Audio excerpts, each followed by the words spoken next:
Shalom, salam sejahtera bagi kita semua Bapak Ibu, dimanapun kita berada. Kiranya penyertaan Tuhan senantiasa melingkupi kehidupan kita di setiap aktivitas yang kita lakukan. Di saat ini kita akan kembali mendengarkan sabda Tuhan. Namun kita terlebih dahulu bersatu dalam doa, kita berdoa. Terima kasih ya Tuhan kami, buat segala rahmat, anugerah, dan kebaikan yang Tuhan nyatakan bagi kami. Pada saat ini, kami akan belajar dari sabda Tuhan. Ajari kami, supaya sabdamu ini mampu kami lakukan dalam kehidupan kami. Dan nama Yesus kami berdoa. Amin. Bapak Ibu yang Tuhan kasihi, adapun sabda Tuhan yang akan kita dengarkan pada saat ini, yang tertulis dalam kitab Injil Lukas pasal 6 ayat 27 sampai dengan 37. Demikian firman Tuhan. Tetapi kepada kamu yang mendengarkan aku berkata, kasihilah musuhmu, berbuatlah baik kepada orang yang membenci kamu. Mintalah berkat bagi orang yang mengutuk kamu. Berdoalah bagi orang yang mencaci kamu. Barang siapa menampar pipimu yang satu, berikanlah juga kepadanya pipimu yang lain. Dan barang siapa yang mengambil jubahmu, biarkan juga ia mengambil bajumu. Berilah kepada setiap orang yang meminta kepadamu, dan janganlah meminta kembali kepada orang yang mengambil kepunyaanmu. Dan sebagaimana kamu kehendaki supaya orang perbuat kepadamu, perbuatlah juga demikian kepada mereka. Dan jikalau kamu mengasihi orang yang mengasihi kamu, apakah jasamu? Karena orang berdosa pun mengasihi juga orang-orang yang mengasihi mereka. Sebab jikalau kamu berbuat baik kepada orang yang berbuat baik kepada kamu, apakah jasamu? Orang-orang berdosa pun berbuat demikian. Dan jikalau kamu meminjamkan sesuatu kepada orang, karena kamu berharap akan menerima sesuatu daripadanya, apakah jasamu? Orang-orang berdosa pun meminjamkan kepada orang-orang berdosa, supaya mereka menerima kembali sama banyak. Tetapi kamu kasihilah musuhmu, dan berbuatlah baik kepada mereka, dan pinjamkanlah dengan tidak mengharapkan balasan. Maka upahmu akan besar, dan kamu akan menjadi anak-anak Allah yang maha tinggi. Sebab ia baik terhadap orang-orang yang tidak tahu berterima kasih, dan terhadap orang-orang jahat. Hendaklah kamu murah hati sama seperti Bapamu adalah murah hati. Janganlah kamu menghakimi, maka kamu pun tidak akan dihakimi. Dan janganlah kamu menghukum, maka kamu pun tidak akan dihukum. Ampunilah, dan kamu akan diampuni. Sampai di sana pembacaan sabda Tuhan. Bapak Ibu yang Tuhan kasihi dalam Kristus Yesus, ada sebuah ungkapan orang bijak berkata, sekencang-kencangnya kejahatan berlari, maka kebaikan dapat menyusulnya. Yang kalau diartikan secara sederhana menurut hemat kami, ini mau menunjukkan bahwa tidak ada kejahatan yang tidak terungkap, bahwa tidak ada kejahatan yang mampu disembunyikan. Semuanya akan terlihat dalam sabda Tuhan yang sampai kepada kita pada saat ini. Yesus membuat sebuah pengajaran yang begitu berbeda dari pengajaran para guru-guru atau rabi-rabi di masa Yesus. Para rabi orang-orang Yahudi, para guru orang-orang Farisi, dan para filsuf pada saat itu, mereka hanya sekedar mengajarkan bagaimana sebuah pengajaran yang sudah ada supaya mampu dilakukan dengan baik, tanpa mengubah. termasuk seputar soal pengajaran mengasihi. Orang Yahudi pada umumnya, mereka pada saat itu sudah mengenal yang namanya hukum kasih. Sesuai yang tertulis dalam kitab Imamat pasal 19 ayat 18. Di sana jelas dikatakan bagaimana orang mengasihi orang lain karena dia sudah dikasihi. Bagaimana orang berbuat baik kepada orang lain karena orang lain tersebut sudah berbuat baik. Artinya hukum yang setimpal. Jika aku dikasihi, maka engkau akan kukasihi. Jika engkau berbuat baik kepadaku, maka aku akan berbuat baik kepadamu. Nah, di dalam pengajaran yang disampaikan oleh Yesus pada saat itu kepada para murid dan juga kepada para orang-orang yang mengikuti dia, ada sebuah pengajaran yang berbeda. Jelas dikatakan dalam perikop ini, tetapi kepada kamu yang mendengarkan aku berkata kepada. Ada sebuah perkataan kepada kamu yang mendengarkan aku. Artinya tidak semuanya orang bisa memahami ini. Hanya orang yang mendengarkan dia. Apa yang diajarkan oleh Yesus, perbedaan yang diajarkan oleh Yesus adalah dia katakan, kasihilah musuhmu, berbuatlah baik kepada orang yang membenci kamu. Ada sesuatu yang berbeda. Menunggang balikkan sebuah kebenaran yang dianggap kebenaran pada saat itu. Yang artinya bagi Yesus, Yesus tidak mau menyalahkan soal hukum kasih yang diajarkan orang Yahudi. Tetapi Yesus mau mengatakan ada kasih yang lebih besar daripada saling mengasihi. Yaitu kasih yang lebih besar, mengasihi tanpa harus dikasihi. Tentu ini sangat-sangat sulit diterima oleh logika. Bagaimana mungkin mengasihi orang yang tidak mengasihi kita? Sedangkan faktanya, realita yang terjadi pada saat itu dan yang juga yang terjadi pada saat ini, Yesus yang senantiasa mengasihi orang-orang, dia tidak dikasihi. Kita juga demikian. Orang-orang mungkin sudah mengasihi kita. Untuk membalaskan hal yang serupa dengan melakukan mengasihi yang setimpal, belum tentu mampu kita lakukan. Tapi Yesus menaikkan level di dalam orang-orang yang mengikuti dia. Yesus mau mengatakan, hukum kasih yang sesungguhnya tidak lagi sebatas engkau mengasihiku maka aku mengasihimu. Tetapi hukum kasih yang sesungguhnya, engkau mengasihiku dan aku mengasihimu. Dan sekalipun engkau tidak mengasihiku, aku akan tetap mengasihi. Nah, dalam pengajaran yang disampaikan oleh Yesus ini luar biasa sulitnya dilakukan. Yesus katakan juga, mintalah berkat bagi orang yang mengutuk kamu. Berdoalah bagi orang yang mencaci kamu. Dan Yesus juga katakan, jika ditampar pipimu, berikan yang lain. Apakah ini bukan sebuah kebodohan secara logika? Benar.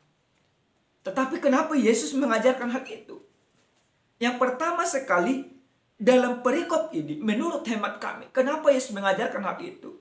Yesus mau mengajarkan supaya terjadi keutuhan perdamaian di tengah-tengah para dunia ini, para pengikut dia. Keutuhan dan perdamaian seperti apa?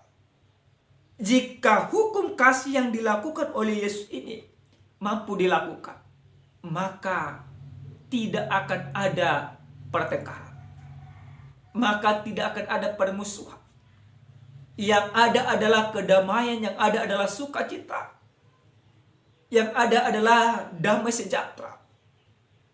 Namun, semuanya itu hanya bisa dilakukan oleh orang-orang yang sudah hidup di dalam Yesus dan Yesus di dalam dia. Nah, dalam ayat yang berikutnya, Yesus membuat sebuah pengajaran yang mengandung logika.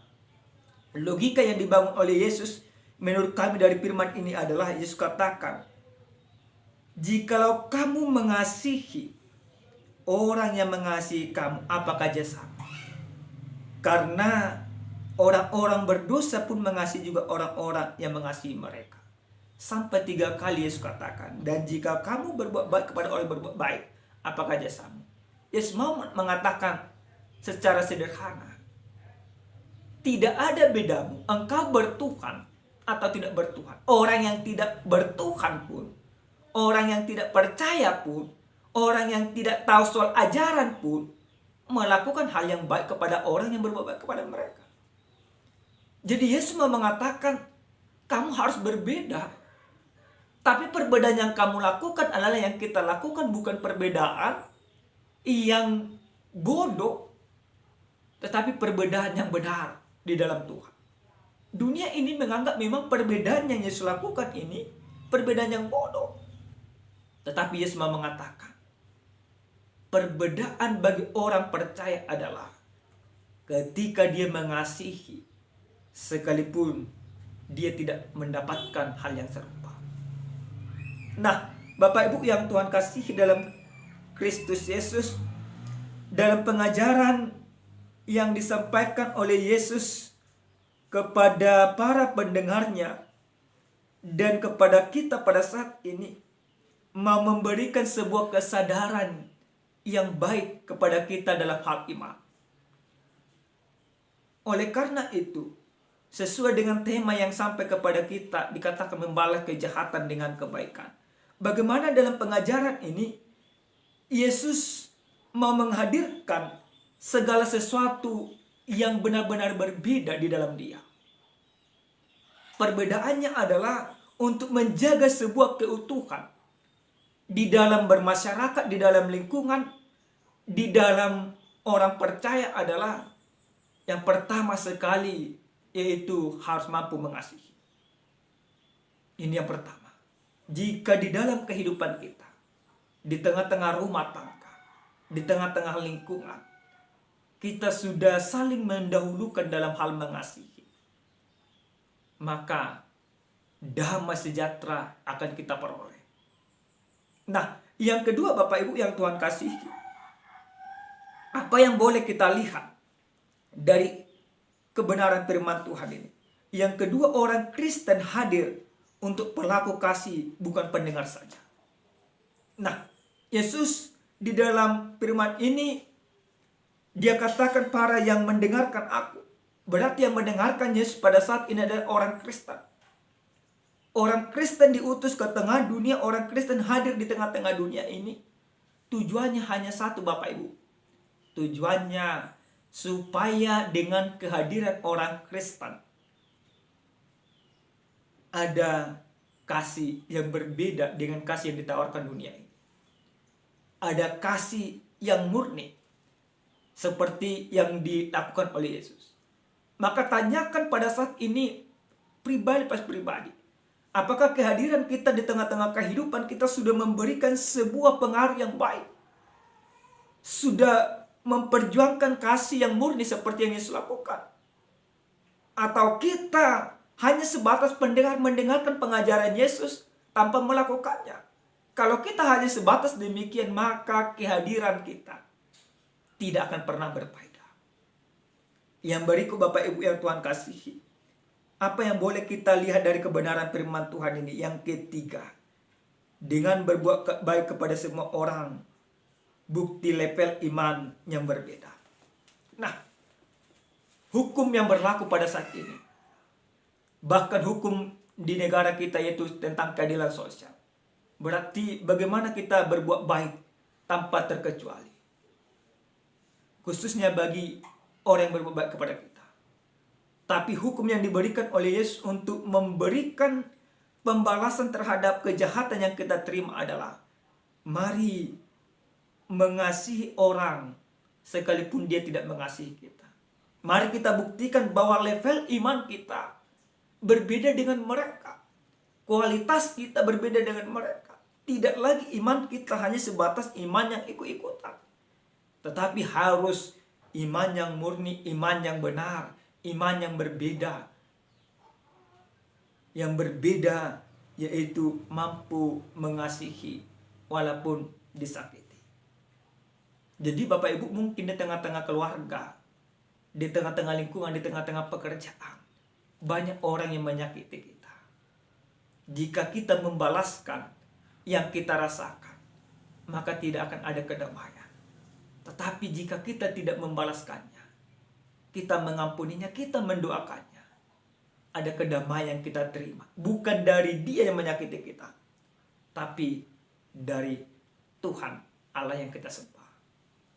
Yang berikut Bapak Ibu, dari firman ini kita mau diajarkan bagaimana menjadi pengikut Yesus berarti hidup di dalam pengampunan. Nah, selain daripada sebatas hanya mengasihi, Yesus mau mengatakan dalam pengajarannya ini, di dalam kasih yang kita lakukan ada pengampunan. Pengampunan seperti apa? Pengampunan bagi orang yang berbuat jahat. Sama seperti yang sudah Yesus lakukan. Yesus senantiasa mengampuni orang yang menyalibkan dia. Yesus mengampuni kita. Maka kasih yang kita lakukan di dalam kehidupan kita, kasih yang mengampuni. Kasih yang benar-benar menjadikan orang yang berbuat jahat itu kepada kita, kita ampuni di dalam Tuhan. Dan yang berikut dan yang terakhir sekali Bapak Ibu yang Tuhan kasihi. Dari firman ini kita mau diajarkan kasih yang kita tunjukkan bukanlah kasih yang mati, tapi kasih yang menghidupkan dan mendamaikan. Secara sederhana kami mau katakan bahwa kasih sekarang ini banyak itu kasih sudah mati. Kenapa kami katakan kasih sudah mati? Jika aku mengasihi orang yang mengasihiku, dan ketika dia nanti tidak mengasihiku, maka aku tidak akan mengasihi dia, maka kasihnya akan terputus di sana. Tapi kasih yang kita lakukan di dalam kehidupan tidak demikian. Kasih yang kita lakukan di dalam kehidupan kita mengasihi orang lain sekalipun dia tidak mengasihi kita. Mengasihi orang lain sekalipun dia tidak membalaskan yang serupa seperti yang kita lakukan. Karena apa? Karena kita sudah menerima kasih yang menghidupkan kita. Sekali lagi Bapak Ibu yang Tuhan kasih, seperti yang kami katakan tadi, bahwa sekencang-kencangnya kejahatan berlari, kebaikan akan dapat menyusulnya.